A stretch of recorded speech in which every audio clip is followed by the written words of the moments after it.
Hi guys, how's it going? And welcome back to our garden. So it's kind of, mid-July, and it's just that time of year really where we've got to maintain the garden, just do lots of maintenance, pruning, deadheading, cutting back. We've had quite a few weeks, well, a couple of months really, of really dry weather. So we've had hardly any rain, and then the last couple of weeks we've had loads and loads of rain. So I've not really been out in the garden to maintain anything and do much. Apart from I've actually mowed the lawn and edged it, which is great. But apart from that, I haven't really done much in the last couple of weeks. So I have got plenty of maintenance stuff to do in the garden. So I just thought I would just take you along and sort of show you what sort of things I need to do in the garden, and maybe maybe it might sort of spur you on to do a few bits in your garden as well. And I'll just show you the different things that I need to do and how I do it. So I'll just show you the area that we're going to start with and what sort of things we're looking at doing. So the garden is looking pretty good at the minute. Obviously things with the last rain, the last couple of weeks, everything is just boomed and boomed. So as you can see, things are really growing and filling out, but yeah, it's kind of looking half decent, I think. I'll just sort of take you all around. So that's the sort of back borders. Just a quick update while we're here, just on the climbing rose. So this is the Generous Gardener David Austin rose, which I planted probably about a month ago. And it's doing really well. So some really lovely blooms, and they are smelling absolutely gorgeous. So the Generous Gardener is a really good one for scent. So a really good idea if you want to put it over like an arch, which I've got here. Got a little garden arch. So it's hopefully going to climb all the way up and round. But yeah, anyway, back to maintaining. So I'm going to start off just at the bottom here. So we've got a little bit of a herb garden here. We've got some sage, chives, which are being taken over, parsley. So as you can see, all of these have already flowered, and they just need to be sort of deadheaded really. The sage I'm probably going to cut back probably about a third, just to sort of reinvigorate it, because it's looking a little bit sort of woody and leggy. So I have to sort of cut that down by a third. The chives, as you can see, it's just sort of the spent blooms really that I'm going to sort of chop back and hopefully sort of reinvigorate that a little bit, unearth it from the parsley. The parsley, obviously we've got all these blooms, so it's bloomed, so we're going to chop that right back as well. What else do we need to do? I think that's all for that. As you can see, this climber here, so this is a Virginia creeper which grows all the way up the fence, and it's very wild, it's very vigorous, which is good in a way because we want it to cover our fence, but it does start to sort of come out, as you can see here. It starts to sort of come out into the plants growing in front. So what I sort of normally do is just sort of fix it back again, sort of intertwine it in itself really, just so it doesn't sort of grow all over everything else. The other thing I think we need to do in this area is just deadhead this sweet Allysum. So these blooms are all sort of spent now, they've gone, so we're just going to sort of chop that back. Yeah, that's that. Now the next big thing we need to do is the lamb's ear. So as you can see, there's been lots of bloom spikes here, and the blooms have sort of just about had it. So what we need to do is actually just chop all those bloom stalks back. So all we do is just go in, follow the bloom stalk down, all the way down, and chop it off. And then all you're sort of left with is this really nice sort of leafy foliage. And it looks a bit neater then as well. I mean, I do love the blooms, but they sometimes start to look a bit straggly. And as you can see, they're sort of coming out into the grass a little bit too much. So yeah. The other thing we need to do here, oh actually, just going back, we've got a couple of dinner plate dahlias coming up. So this is one of them here, and there's another one further up the garden. So I need to stake them because they do get really heavy. So I'm going to be doing that, just putting a stake in that one. And there's another one up this way, over there. So again, we just need to stake that and make sure it's not going to flop over once it starts flowering.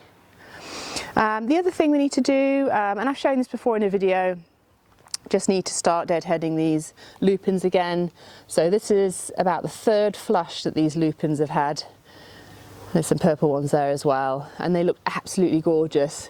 But I'm just going to basically prune back these spent blooms. Again, these are the seeds that are starting to come, and we don't want that. We want them to try and keep producing those flowers.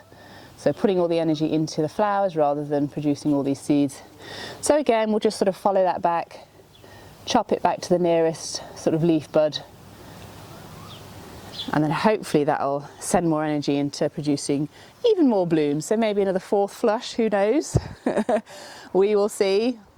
So just coming up, we've got our boscable rose here, which, yeah, as you can see, we've got some spent flowers again. So again, look, that's the Virginia creeper. It just kind of starts growing out. We'll fix that back. But yeah, so we need to sort of prune that down. So again, I have shown how to prune roses, but I'll just show you very briefly in this one again. Lady's mantle looking absolutely gorgeous. It does tend to flop though, because we've had quite a bit of rain the last couple of weeks, so it's sort of just flopping down. But yeah, as far as Coleus goes, what I might do is, as you can see here, we've got a bloom starting to form. So what I might do is chop those blooms off, and then again that'll encourage some nice beautiful more foliage. Coming up this way, we've got this Shasta daisy, which is just massive.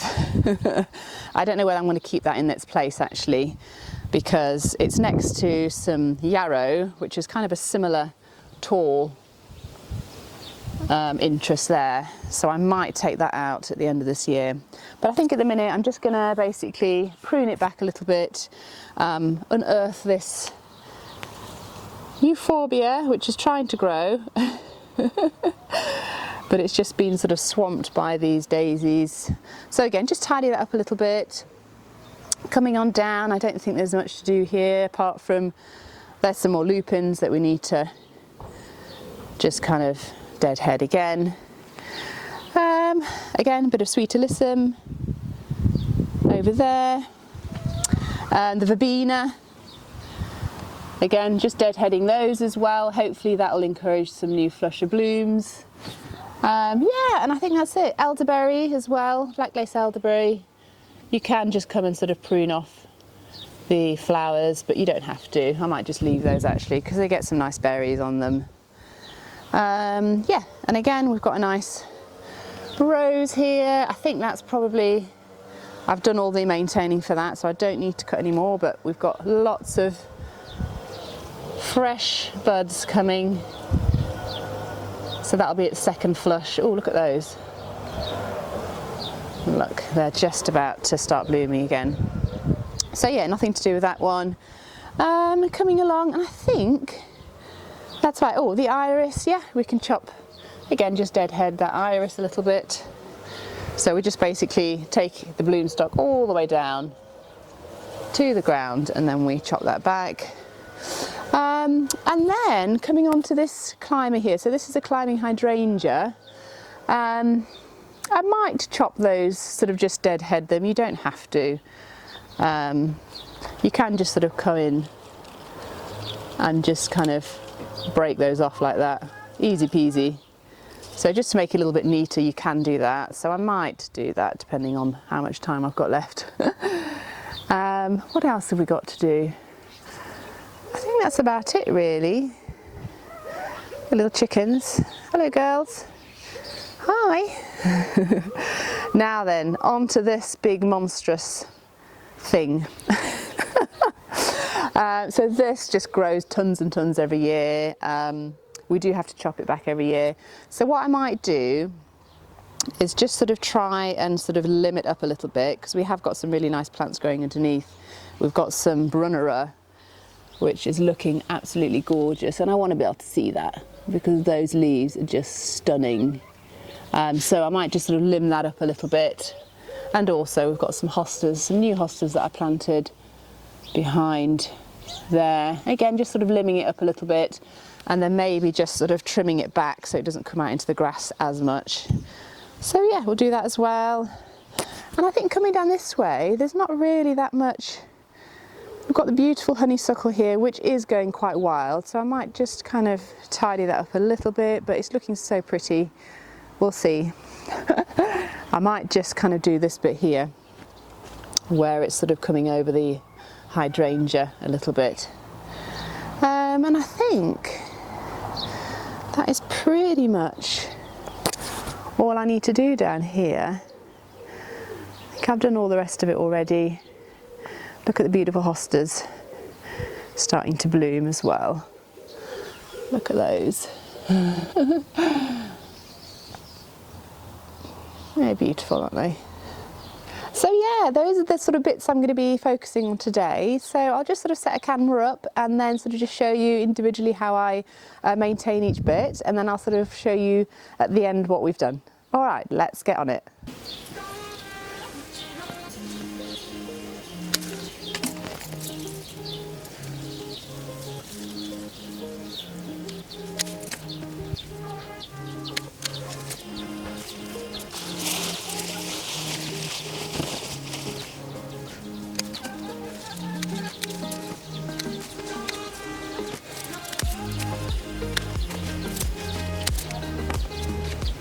So I've just sort of cut this sage down by about 1/3, and then hopefully that will just encourage the growth again, just so it doesn't get too leggy, because at the minute it was just sort of just getting a bit too leggy and woody. So I've cut it down to about 1/3, and hopefully that will push some more leaf buds. So for the chives, I'm just going to basically find all the bloom stalks, and actually you don't even need to cut it, you just kind of pull it, and they pull out so easily. So I'm just going to basically pull out all these old bloom spikes, and then if there's any sort of dry brown foliage, I'm just going to kind of pull that off as well. And that just means it's going to send energy into producing this new green growth rather than the old growth and the seeds as well that it's trying to produce here. So yeah, so we're just going to kind of pull those off. So for the lamb's ear, as you can see, it's bloomed. It's got some really nice bloom stalks now, but they're sort of really spent, the blooms here. So what I'm going to do is just chop all these bloom stalks down. So you just follow it all the way down to the bottom, all the way down to the ground, cut it off, and that's it. Just go around the whole plant, and then we'll have a look to see what it looks like at the end.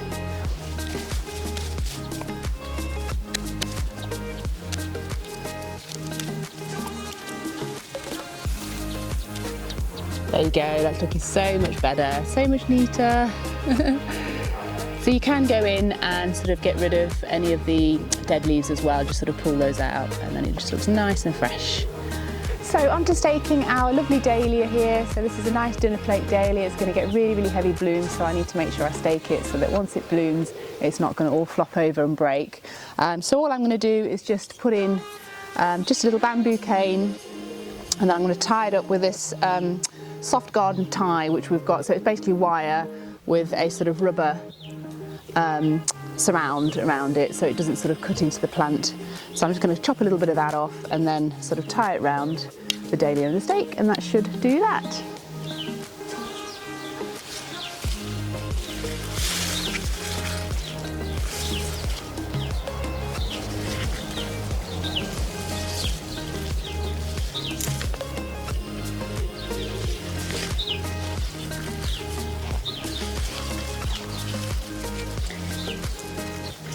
You just sort of tie it at the main stalk as well. So find the main stalk, tie it off there, and then that should do it fine. So you end up with a little tie going around the main stem and the stake. So I've just spotted this verbena here, and it's got so tall, which is brilliant because it adds a really nice structure to the garden, but it does end up just getting heavy and flopping over. So what I'm going to do is just put in a little bit of a support just to sort of hold it back.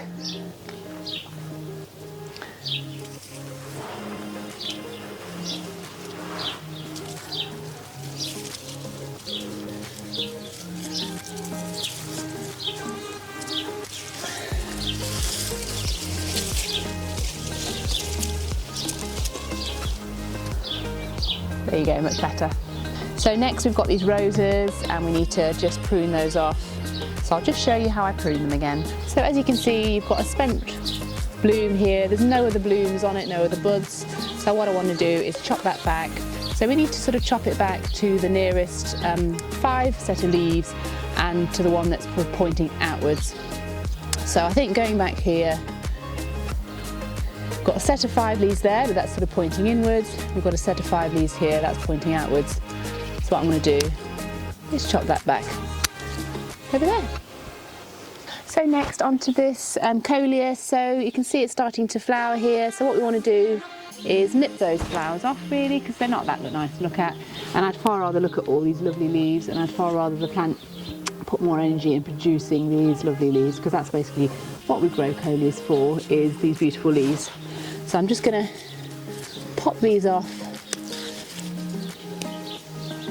So what you can do as well to create a bushier plant is to just pop up the tops anyway, sort of pinch them off, and then they'll start to sort of branch out and produce a sort of fuller, higher plant as well. So next I need to tackle this big mop of daisies.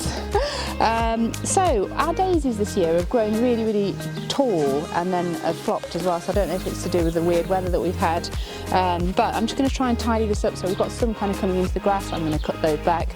I'm also going to maybe cut back a few just away so we can actually see our nice euphorbia that's growing here and then sort of cut a bit round the back as well, so just sort of tidy it up a little bit.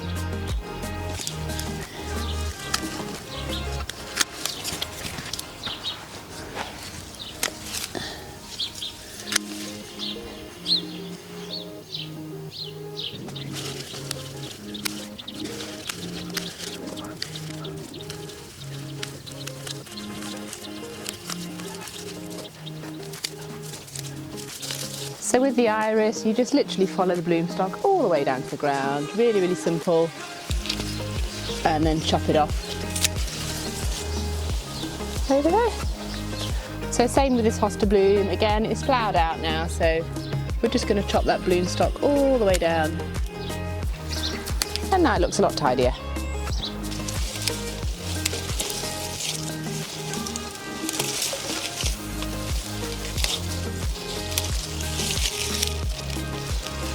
So I'm just pruning the climbing hydrangea, so you just literally just snap off the old spent blooms.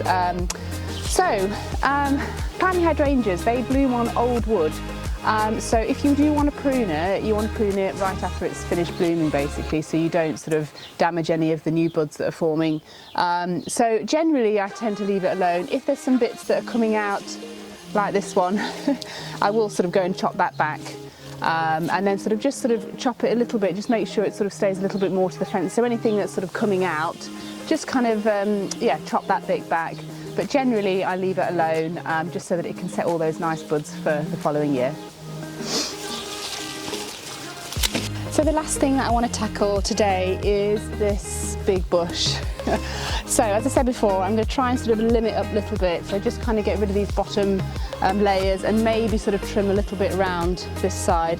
To be honest, I could do with hedge trimmers, that'll be a lot easier, but I'm just going to quickly do it with my pruners.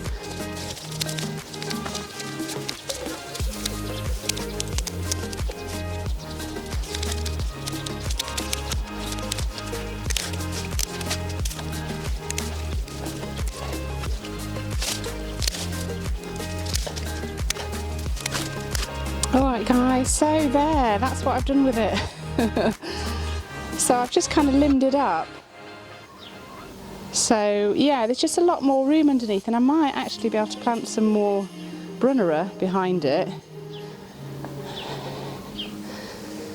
And just sort of fill in that gap a little bit with some shade-loving bits, maybe a hosta or something, another hosta. I've got 2 hostas kind of there. Lady's mantle, which is hopefully going to fill in there next to that other lady's mantle. But yeah, it's just sort of opened everything up a little bit, Made everything look a little bit neater, and I can plant some more things, yay! Alright guys, so I'll just kind of take you around the garden again, just show you how it all ended up. So the herbs again, just clean that up. So the sage, chives, I did do the parsley. I think my camera might have shut off before, so you might not have seen that, but I did sort of just chop that back, all the way back.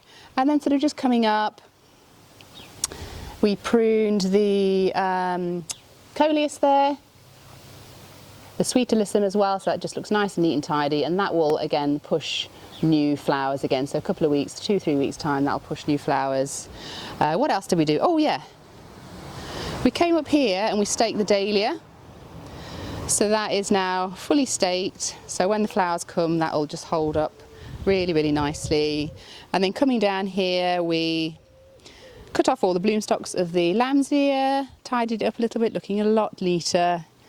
And again, lupins, just deadheaded those.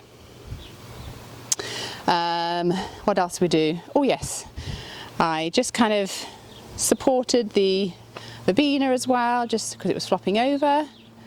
And then deadheaded the roses, which were there. Cleaned up the daisies a little bit, just sort of making room for this poor euphorbia here to be able to do its thing. What else did we do? Coming back up here, more of the same. So lamb's ear, lupins, staking up the dahlia, verbena as well, supported that. Just sort of general deadheading. Yeah, deadheaded the irises. And then the hydrangea, that just looks a lot sort of cleaner now. We've got no sort of dry dead blooms on it. Looks a lot neater. And then coming down to the bush. So that just looks a lot cleaner now. You can see the trunk as well, and yeah, I'm going to hopefully plant some more bits in and around there. So probably some more hostas actually, because I've got 2 hostas on the side there, and I might sort of do a little ring of hostas going around there. Alright guys, so that's going to be it for this video. I hope you've enjoyed it, and I hope maybe it's inspired you to go and do a few bits in the garden and maybe shown you what to do with what plants. There are a couple of other maintenance videos that I've done as well, so go and check those out. Those were different plants that I sort of maintained and show you how to do that. So yeah, the garden's looking a lot better, super happy. So I'll be back with a garden tour very soon to show you the whole gardens, the front garden, etc. as well, and our allotment. So stay tuned for that one. Alright guys, thanks so much for watching, and I'll see you in the next one. Bye!